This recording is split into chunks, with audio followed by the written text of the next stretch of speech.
ஒரு காலத்துல விவாதத்துக்கு வரியா வரியா அப்படின்னு கேட்டவன் இன்னைக்கு வாடான்னு சொன்னா விரண்டு ஓடுறான். ஏதாவது பொய் இல்லை, இது உண்மைதான் சொல்றேன். இன்னைக்கு விவாதத்துக்கு வாடா அப்படின்னு சொன்னா வரமாட்டேன் வரமாட்டேன்னு விரண்டு ஓடுறான். ஷியாக்கள் ஒரு கொள்கை இருக்குது, நீங்க கேள்விப்பட்டிருப்பீங்க. ஷியாக்கள் ஒரு கொள்கை இருக்குது. எனவே அல்லாஹ்வுக்கு மனித உருவம் இருக்கிறது, உருவத்தை கொடுத்தான், மனித உருவம் இருக்குன்னு சொன்னா இது எல்லாம் ஈமான. இன்னைக்கு ஆளே காண அப்படிப்பட்ட சூழல். நான் மீண்டும் சொல்கிறேன், இந்த அல்லாஹ் அரிசி மேல வச்சுக்கிட்டு அல்லாஹ்க்கு உருவத்தை கொடுத்துக்கிட்டு அல்லாஹ் மனசன மாதிரி உருவத்தை கொடுத்துட்டு அல்லாஹ்க்கு கை இருக்குது, விரல் இருக்குது, இந்த கண் இருக்கு, கால் இருக்குது, இந்த மாதிரி கொடுக்குறான் பாத்தீங்களா? யார் கொள்ளுங்க? பெருமான செல்லா சொன்னாங்க தெரியுமா? யூதர்களை நசாராக்களை ஜானுக்கு ஜான் முளத்துக்கு மூலம் பின்பற்றுவீர்கள் என்று பெருமான செல்லா சொன்னாங்களா இல்லையா?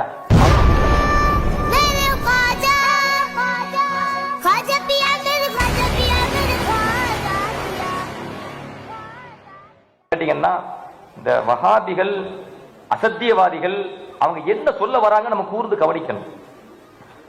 புறக்கணித்தல் என்பது இரண்டாவது. ஏன்னா ஒரு சமூகம், ஒரு பொதுமக்கள் அசத்தியவாதிகளின் சொல்ல செவிமடுத்து கேட்க ஆரம்பிச்சிட்டாங்க அப்படின்னு சொன்னா அப்ப நம்ம அதை புறக்கணிச்சிடக்கூடாது. அப்ப அந்த சமூகத்தை சீர்திருத்துவதற்காக அசத்தியவாதிகள் என்ன சொல்லுகிறார்கள் என்பதை நம்ம காது கொடுத்து கேட்கணும். அதை காது கொடுத்து கேட்டு அசத்தியத்தை பிரித்தறிந்து சத்தியத்தின் மூலமாக அதை எப்படி வெல்வது என்கிற விஷயத்திலே நாம் அதிக கவனம் எடுக்க வேண்டும். நமது முன்னால் உள்ள உலமாக்கள், இமாம்கள், பெருமக்கள் எல்லோருமே அதை சரியா செஞ்சாங்க. சரியா செஞ்ச காரணத்தினால குறிப்பிட்ட காலம் வரை இந்த தமிழ்நாட்டில் ஒரு குழப்பாத கூட்டம் தோணுச்சுறாங்க. அதுக்கு முன்னாடி வரைக்கும் தமிழ்நாடு நல்லதானே இருந்துச்சு? நல்லா இருந்துச்சா இல்லையா? எவ்வளவு அழகா இருந்தாங்க. இமாம்களா சொன்ன உடனே அடி கட்டுப்பட்டுருவாங்க. இமாம் ஷாஃபியா உடனே கட்டுப்படுவாங்க. இமாம் அபூ ஹனீஃபா உடனே கட்டுப்படுவாங்க. இமாம் மாலிக் ரஹ்மத்துல்லாஹ் உடனே கட்டுப்படுவாங்க. 4 இமாம்களுக்கு மாற்றமா யாராவது வராதீங்கப்பான்னு போட்டு வச்சிருவாங்க, வெளியே போகலான்றுவாங்க. அந்த அளவுக்கு தெளிவாக இருந்த சமூகம் அந்த சமூகம். தெளிவாக இருந்த சமூகம், முஸ்லிம்களுடைய அடையாள கோலத்தோடு வாழ்ந்த சமூகம் தான் இந்த சமூகம். இன்னைக்கு தொப்பியையே பிதாத்துன்னு சாதாரணமா பேசிட்டு தெரியுதான். தொப்பி போட்டுக்கிட்டே யூடியூப்ல வருதா இல்லையா? தொப்பியை போட்டுக்கிட்டே பேசுறான் தொப்பி பிதாத்துன்னு. அப்ப எவ்வளவு மூளை இழந்து செயல்படுறான் பாருங்களேன். அப்ப ஒரு காலம் இருந்துச்சு, முஸ்லிம்களுடைய அடையாள கோலத்தில் தான் மூமின்கள் வாழ்ந்தார்கள். அப்படிப்பட்ட ஒரு அழகான பொற்காலம். அந்த பொற்காலத்தை நமக்கு தந்தது யாரு? இமாம்கள் தானே.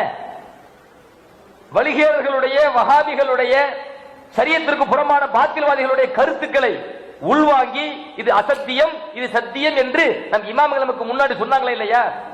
நபி ஸல்லல்லாஹு அலைஹி வஸல்லம் அவங்களும் கூட அவ்வப்பொழுது அவங்களுடைய அடையாளத்தை இந்த உம்மத்துக்கு சொல்லிட்டு போயிருக்கிறாங்க. அதுல ஒண்ணு என்ன தெரியுமா? இந்த யூத நசாராக்களுடைய கொள்கையை பின்பற்றுவானோ, யூத நசாராக்களுடைய கொள்கையை பின்பற்றுவாங்க. ஸல்லல்லாஹு சொல்றாங்க, லதத்தபிஉன்ன சுனன மன் கபலக்கும் ஷிப்ரன் பிஷிப்ரின் வ திராஅன் பிதிராஇன். உங்களுக்கு முன்னால் போன ஒரு வழிகட்ட கூட்டத்தினுடைய வழிமுறைகளை நீங்கள் பின்பற்றுவீர்கள். நீங்கள் எல்லாத்தையும் சொல்லல, ஸல்லல்லாஹு வழிகட்டவும் பின்பற்றுவான்னு அர்த்தம். நீங்கள் பின்பற்றுவீர்கள். எப்படி பின்பற்றுவீர்கள்? ஜானுக்கு ஜான் முளத்திற்கு மூலம் நீங்கள் பின்பற்றுவீர்கள். ஜானுக்கு ஜான் முளத்துக்கு மூலம் என்ன தெரியுமா? ஹத்தா லவ் சலகு ஜுஹர வப்பின் லசலத்துமுஹு. அவர்கள் ஒரு உடும்பு பொந்துக்குள்ள போனாலும் நீங்களும் அதுக்குள்ள போகணும் ஆசைப்படுவீங்க, நீங்களும் அதுக்குள்ள போவீங்க, நடப்பீங்க. பெருமான ஸல்லல்லாஹு சொன்னாங்க. அப்ப அவன் எங்க போறான்னு அங்க நம்ம போயிடணும். அது உடும்பு பொந்துக்குள்ள போனாலும் சரி நான் அங்க போவேன் என்கிற அளவுக்கு இவர்கள் முன்னோல் உள்ள கூட்டத்தை பின்பற்றுவார்கள் என்று பெருமான ஸல்லல்லாஹு சொன்ன பொழுது சஹாபாக்கள் கேட்டாங்க, யா ரசூலல்லாஹ் அல் யஹூத வன் நசாரா, நீங்கள் யூதர்களையும் நசாராக்களையும் சொல்றீங்க, முன்னால் சென்ற கூட்டத்தை பின்பற்றுவார்கள் என்று சொல்கிறீர்களே, யூதர்களையும் நசாராக்களையும் நீங்கள் நாடி சொல்கிறீர்கள் என்று கேட்ட பொழுது மாணவி ஸல்லல்லாஹு கேட்டாங்க, அப்போ மன், இவங்களை விட்டு நான் வேற யாரை சொல்ல போறேன்னாங்க. இந்த 2 பேரை விட்டு நான் வேற யாரை சொல்ல போறேன்? மாணவி ஸல்லல்லாஹு திரும்ப கேள்வி கேட்கிறாங்க. அப்ப அசத்தியவாதிகளுடைய கொள்கை அடையாளம் என்ன என்பதை பெருமானார் ஸல்லல்லாஹு அலைஹி வஸல்லம் அடையாளப்படுத்துகிற பொழுது யூதர்களை நசாராக்களை இவர்கள் அப்படியே அச்சி பிசகாம பின்பற்றுவாங்க. ஸல்லல்லாஹு சொன்னாங்க. அப்ப அவங்க எதை பின்பற்றாங்க நம்ம பார்க்கணும், எந்த கருத்தை சொல்ல வராங்க பார்க்கணும். சரியத்தை சொல்ல வராங்களா, சரியத்தின் பேர்ல அவர்கள் மாற்று மதத்தினுடைய கருத்தை சொல்ல வராங்களா என்பதை அதை கண்ணும் கருத்துமாக பார்க்க வேண்டிய பொறுப்பு யாருக்கு உண்டு? உலமா பெருமக்களுக்கு உண்டு.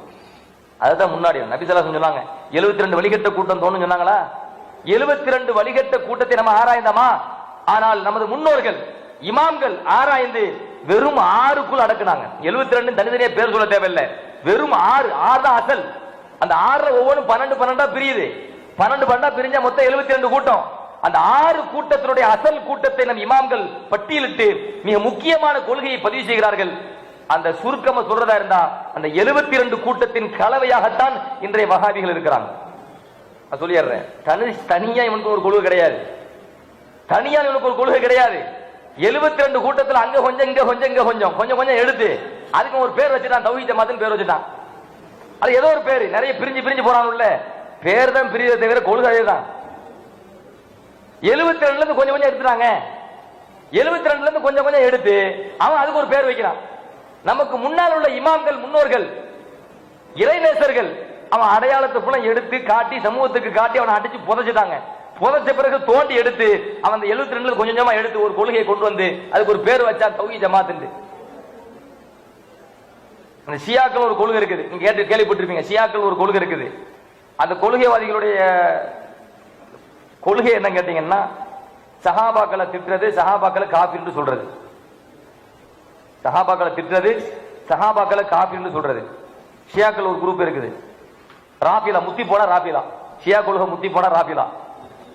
சரிங்களா? அவங்க கொள்கை என்ன தெரியுமா? சஹாபாக்களை திட்டுறது, சஹாபாக்களை காஃபிர்னு சொல்றது. இன்னைக்கும் இந்த கூட்டம் சஹாபாக்களை காஃபிர்னு சொல்லிச்சா இல்லையா? சஹாபாக்கள்ல காஃபிர் இருக்கிறாங்க அப்படின்னு சொல்லி ஏகத்துவம் என்கிற நூல்ல அவன் எழுதுறானா இல்லையா? அப்படி எழுதுகிற பொழுது நாம் இதை மக்களுக்கு அடையாளப்படுத்த வேண்டிய கடமை இருக்குதா இல்லையா? காஃபிர்னா முர்ஜியான ஒரு கூட்டம் இருக்குது, முர்ஜியான ஒரு கூட்டம். அந்த முர்ஜியா கூட்டத்துல உபைதியா, பல பிரிவுல உபைதியான ஒரு பிரிவு இருக்குது. அந்த உபைதியா பிரிவு என்ன சொன்னாங்க தெரியுமா? இன்னஹு தஆலா அலா சூரத்தில் இன்சான். இந்த மனசு அல்லாஹ் இருக்கிறானே அவன் மனித தோற்றத்தில் இருக்கின்றான் சொன்னான்.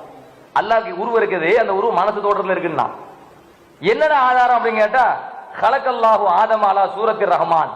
அவன் அர்த்தம் வைக்கிறான், அவன் ஆதாரம் வைக்கிறான். அல்லாஹு தஆலா ஆத நபியை ரஹ்மானுடைய உருவத்தில் படைத்தான். அப்ப ஆத நபிக்கு ரஹ்மானுடைய உருவம் அப்படின்னு சொன்னா ஆத நபி மனசன் தானே. அப்ப இந்த உருவம் தான் யாருக்கு இருக்கும்? அல்லாஹ்வுக்கு இருக்கும். எனவே அல்லாஹ்வுக்கு மனித உருவம் இருக்கிறது, உருவத்தை கொடுத்தான், மனித உருவம் இருக்குன்னு சொன்னா இதுவெல்லாம் ஈமானா கேட்கிறேன், இதுவெல்லாம் ஈமானா? இந்த தமிழகத்துல நான் சொல்ற காலம் பொற்காலம். அந்த பொற்காலம் எப்படி இருந்துச்சு அப்படின்னு சொன்னா இறைவன் உருவமற்றவன் அப்படிதானே இருந்துச்சு. அப்படி மக்கள் தானே வாழ்ந்தாங்க, இறைவன் உருவமற்றவன் தானே வாழ்ந்தாங்க. இன்னைக்கு அந்த சரக்கு அப்படியே அள்ளி கொண்டு வரான், கொண்டு வந்தானா. இன்னொரு குரூப் இருக்குது, அவன் என்ன சொல்றான் தெரியுமா? முசப்பிஹான ஒரு குரூப், அவனும் அதுதான் சொல்றான். அல்லாஹ்வுக்கு உருவம் இருக்குன்னு சொன்னது மட்டுமல்லாம அல்லாஹு தஆலா அலல் அரிசி, அல்லாஹ் அரிசின் மீது இருக்கிறான். தஹ்மிலுஹு அல் மலாயிகா, வானவர்கள் எல்லாம் அரிசிக்கு மேல இருக்கிற அல்லாஹ்வை தூக்கி சுமந்துகிட்டு இருக்கிறாங்க, அல்லாஹ்வே தூக்கிட்டாங்க வானவர்கள். அப்ப உடனே இங்க ஒரு கேள்வி வரும், என்ன கேள்வி? வானவர்கள் அல்லாஹ்வை தூக்கிட்டாங்க அப்படின்னு சொன்னாங்க, பலமானவங்க யாரு? அல்லாஹ்வா வானவர்களா? அல்லாஹ்வையே தூக்கிட்டாங்க வானவர்கள் சொன்னா இங்க பலமானவங்க யாரு? அல்லாஹ்வா வானவர்களா? வானவர்கள் தானே பலமானவர்கள் அப்படின்னு ஒரு கேள்வி வருதான்னா அதுக்கு அவங்களே பதில் சொல்றாங்களா, வானவர்கள் எல்லாம் சேர்ந்து அல்லாஹ்வை தூக்கிட்டாலும் ஒஹுவ அக்வா மின்ஹா, அந்த வானவர்களை விட அல்லாஹ் தான் பலசாலி. மா கௌனிஹி மஹமூலன் லஹும், அல்லாஹ் வானவர்களால் சுமக்கப்பட்டவனாக இருந்தாலும், அல்லாஹ் வானவர்களால் சுமக்கப்பட்டவனாக இருந்தாலும் அந்த வானவர்களை விட, அந்த அரிசை விட அல்லாஹ் தான் பலசாலி. ஏதாச்சும் போட்டு வைக்கணும்ல, நாளை கேள்வி கேட்பான், கேள்வி கேட்ட பதில் சொல்லணுமே அப்படின்னு சொல்லி இந்த ரெண்டு கூட்டம் இன்னைக்கு இதெல்லாம் புதைக்கப்பட்டதுங்க. நம்ம இமாம்கள் அன்றைய காலகட்டத்தில் இப்படி ஒரு கூட்டம் தோன்றுச்சு, உபைதியான ஒரு கூட்டம், முசப்பிஹான ஒரு கூட்டம் தோன்றுச்சு. அப்படி தோன்றுகிற பொழுது அன்றைய காலகட்டத்தில் அடிச்சு வீழ்த்துறாங்களா இல்லையா? சரி, அதே கூட்டம் அதே வேற பேர்ல, அதே கொள்கை வேற பேர்ல தமிழகத்துல வரும்போது இப்போ அந்த கொள்கை வீழ்த்தடிக்கப்பட்டிருக்கிறது. இப்பவும் அந்த கொள்கை என்ன செய்யப்பட்டிருக்கு? மறுபடியும் தோண்டி புதைக்கப்பட்டுச்சு. எதனால புதைக்கப்பட்டுச்சு? விவாதம். 2010 அபுத்தலாயில் ஷேக் அப்துல்லா ஜமாலி ஹசரத் அவர்கள் ஒரு விவாதம் ஏற்பாடு செஞ்சாங்க. விவாதத்தினுடைய தலைப்பு என்ன? இறைவனுக்கு உருவம் உண்டா? எல்லா உலமாக்களுக்கும் தெரியும் தானே, எல்லா உலமாக்களுக்கும் தெரியும். அல்லாஹ்வுக்கு உருவம் உண்டு என்று சொன்ன பொழுது நம்ம இமாம்கள் ஆரம்பத்தில் உசாரா இருந்தாங்களா இல்லையா? எப்படி உசாரா இருந்தாங்க? விவாத களத்தின் மூலமாக அசத்தியவாதிகளின் சத்தியத்தை கண்ணும் கருத்துமாக கண்டறிந்து அதை மக்களுக்கு மன்றத்தில் கொண்டு போய் சேர்த்து இது அசத்தியம், இது சத்தியம், நீங்க அசத்தியத்தை விட்டு விலகுங்கள், சத்தியத்தை பற்றி பிடியுங்கள் என்று ஆரம்ப காலத்து உலமாக்கள் சொன்னாங்களா இல்லையா? கையில் எடுக்கப்பட்டுச்சு. அன்னைக்கு ஓடுனவனும் தான், யாரு தலைவரே ஓடினாரு. எப்படி ஓடினாரு தெரியுமா? தலைவரே ஓடினாரு. ஐயோ தெரியாம இந்த விவாதத்துக்கு வந்துட்டேன், ஒரு 6 மாச காலம் என்ன யாரும் தொந்தரவு பண்ணாதீங்க, நான் வனவாசம் போறேன், நான் அல்லாவுக்கு உருவம் இருக்கா இல்லையான்னு ஆய்வு செய்ய போறேன் என்று விவாதம் முடிந்த பிறகு ஆய்வு செய்ய போனாங்க. எப்ப விவாதத்துக்கு முன்னாடி இல்ல, விவாதம் முடிஞ்ச பிறகு அந்த தலைவர் ஆய்வு செய்ய போறாராம். வனவாசம் அல்லாவுக்கு உருவம் இருக்கா இல்லையா ஆய்வு செய்ய போறேன்னு சொன்னாரு. சார் நான் என்ன கேட்கிறேன்னா, இது விவாதம் செய்யப்பட்டுச்சு, அந்த விவாதத்தின் மூலமாக ஒரு பாத்திர் வளர்கிற பொழுது அது வீழ்ச்சி அடைவதற்கு இன்றைய காலகட்டத்தில் அதுக்கு முக்கிய காரணம் என்னவென்று சொன்னால், அல்லாஹ் குர்ஆன்ல சொன்ன மாதிரி சத்தியத்தை அசத்தின்னு தூக்கி எறியணுங்க. அது இன்று அல்லாஹின் அருளால் சிறப்பா நடக்குது. எந்த அளவுக்கு நடக்குதுன்னா, ஒரு காலத்துல விவாதத்துக்கு வரியா வரியா அப்படின்னு கேட்டவன் இன்னைக்கு வாடான்னு சொன்னா விரண்டு ஓடுறான். ஏதாவது பொய் இல்லை, இது உண்மைதான் சொல்றேன்.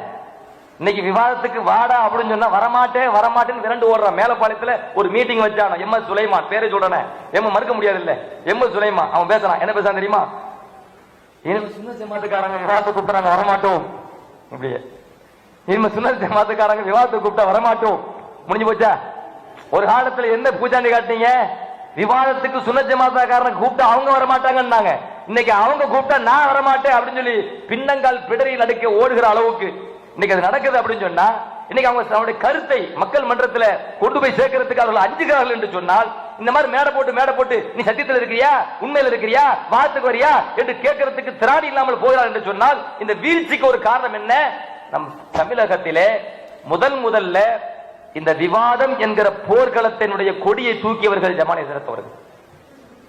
அப்ப நம்ம ஓதிட்டு இருந்தோம் 2004 நினைக்கிறேன், களியக்காவில விவாதம் 2004 2004. அப்ப நம்ம 4வது முறை ஓதிட்டு இருந்தோம். அதெல்லாம் உற்சாகம் எங்களுக்கு. ஏன்னா ஓதுற காலகட்டத்திலே அல்லாஹ்வின் அருள்ல உண்மையை சொல்றேன், அல்லாஹ்வின் அருள்ல ஓதுற காலகட்டத்திலே அல்லாஹ் நமக்கு ஒரு சிந்தனை போட்டிருந்தான். இந்த அசத்தியவாதியோட அசத்தியத்தை கண்டறியணும், கண்டிருந்து அதற்கு எதிராகவே நம்மளுடைய காலத்தை கழிக்கணும் அப்படின்னு சொல்லி எண்ணம் உள்ளத்துல இருந்துச்சு ஓதுற காலகட்டத்தில். அப்ப இப்ப விவாதத்தை கூப்பிடுறானே ஏக்கம், விவாதத்தை கூப்பிடுறானே யார்? தமிழகத்துல யாராவது ஒரு ஆலிம் வந்து போய் நிக்கணுமே, களம் இறங்கணுமே. நமக்கு ஒரு ஆசை, களம் இறங்கணும், எதிர்த்து நிக்கணும், ஒரு ஆசை ஓதிட்டு இருக்கும் போது. அப்ப நமக்கு ஒரு முன்மாதிரியாக முன்மாடலாக பூஸ்ட் சொல்றமா இல்லையா, அந்த மாதிரி உற்சாகப்படுத்தியவர்கள் இந்த தமிழகத்தில் முதலில் அந்த விவாத போர்க்கொடியை தூக்கியவர்கள் ஜமானை சிறத்தவர்கள். தவிர முடியாதாங்களா? இன்னைக்கு பின்னங்கால் பெடலுக்கு ஓடுறாங்களோ இல்லையா? எங்க கடைசி நடந்த நெல்லை விவாதங்க என்ன மாதிரி செத்தாலும் தெரியுமா உங்களுக்கு? அடே வாழங்க வரமாட்டேன்னு ஓடுதான். இந்த யாருக்கு தெரியும் கேட்கிறேன், கடித போக்குவரத்து எங்கள்கிட்ட இருக்குது. நம் பொதுமக்கள் நினைச்சுக்கிட்டாங்க அப்படின்னு சொன்னா, அவங்க எல்லாம் விவாதத்துல புளிங்க, விவாதத்துக்கு வரியம் கட்ட அடுத்த 1 நாளைக்கு 2 நாளைக்கு முன்னாடி பாய் போட்டு படுத்துக்கிட்டு இருப்பான் நம்மகிட்ட விவாதத்துக்கு வாடா கூப்பிடுறதுக்கு அப்படின்னு பொதுமக்கள் நினைச்சிட்டு இருக்கலாம். அவன் என்னமோ 2 நாளைக்கு முன்னாடி விவாத ஹாலில் போய் படுத்து பாய் போட்டு படுத்து வாங்கடா எதிர்பார்த்துட்டு இருக்கோம் அப்படின்னு சொல்ற மாதிரி அப்படி கிடையாது. நம்ம தான் 1 மாசத்துக்கு முன்னாடி பாய் போட்டு படுத்து கிடக்கணும், இன்னைக்கு வாடா சீக்கிரம் வாடான்ட்டு. அந்த நிலைமையில இன்னைக்கு அவங்களுடைய நிலைமை இருக்குது.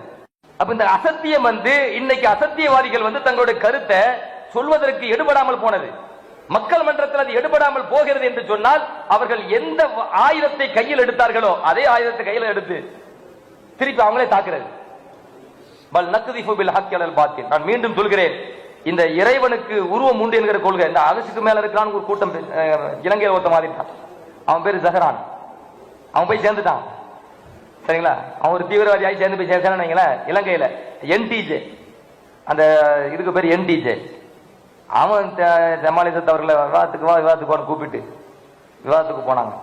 அந்த விவாதத்தில் நாம அசத் அவர்களோடு உதவியாளராக கலந்து கொண்டேன். அவன் அதான் சொன்னான், அல்ல அரிசி மேல உட்காந்துட்டு அரிசிக்கு அப்பால இருக்கான், நிறைய மாத்தி பேசுறான். அரிசிக்கு மேல இருக்கிறானா அரிசிக்கு அப்பால இருக்கான கேள்வி கேட்க அவன் கொள்கை நிலைப்பாடு மாறிக்கிட்டே இருந்துச்சு நேரத்துக்கு நேரம். ஜமாலிசத் அவர்கள் அந்த இலங்கை மண்ணிலும் கூட இந்த சத்திய கருத்தை நிலைநிறுத்தி வந்தார்கள். தவிடுபடி ஆயிட்டான். இன்னைக்கு ஆளே காணோம், அப்படிப்பட்ட சூழல்.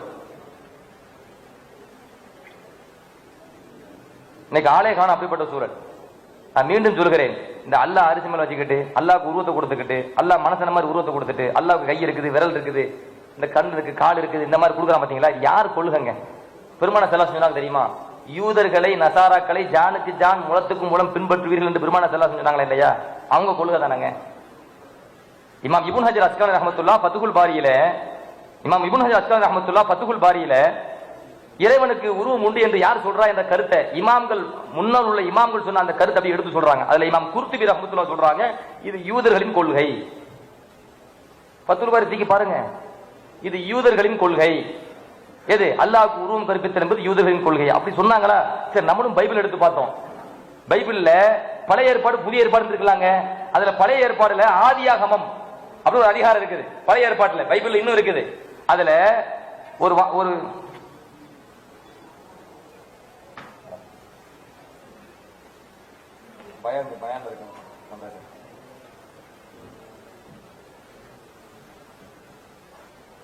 அதுல ஆதியாகமம் என்கிற அதிகாரத்துல ஒரு அடி வருதுங்க.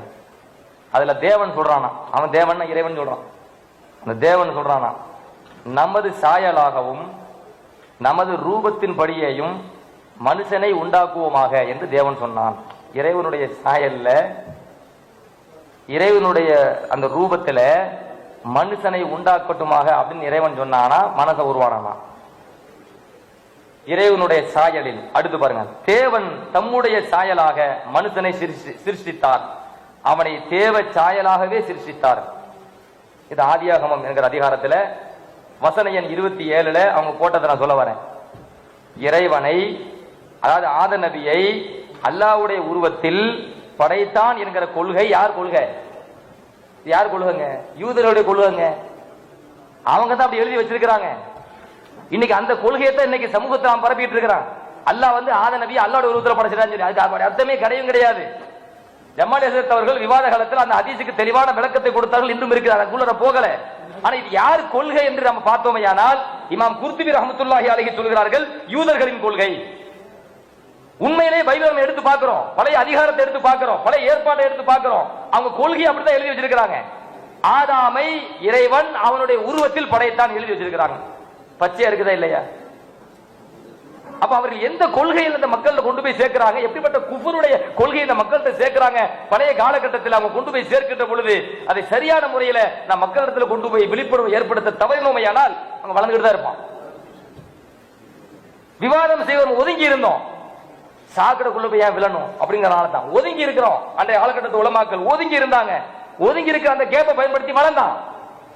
அப்படி வளர்கிற பொழுது மீண்டும் அவருடைய வளர்ச்சியை என்று தவிடுபடியாக ஆக்க வேண்டும் என்று சொன்னால் அல்லாஹ் குர்ஆன்ல சொல்வதை போன்று அதை கையில் இருக்கணுமா இல்லையா? உண்மையில் இன்றைய காலகட்டத்து உலமாக்கள் அதை எடுத்தார்கள். அதற்கு முன்னோடியாக ஜமால் ஹஸரத் அவர்கள் இருந்தார்கள். அதன் அடிப்படையில தமிழகத்துல வந்து இன்னைக்கு அது இல்லாம போச்சு.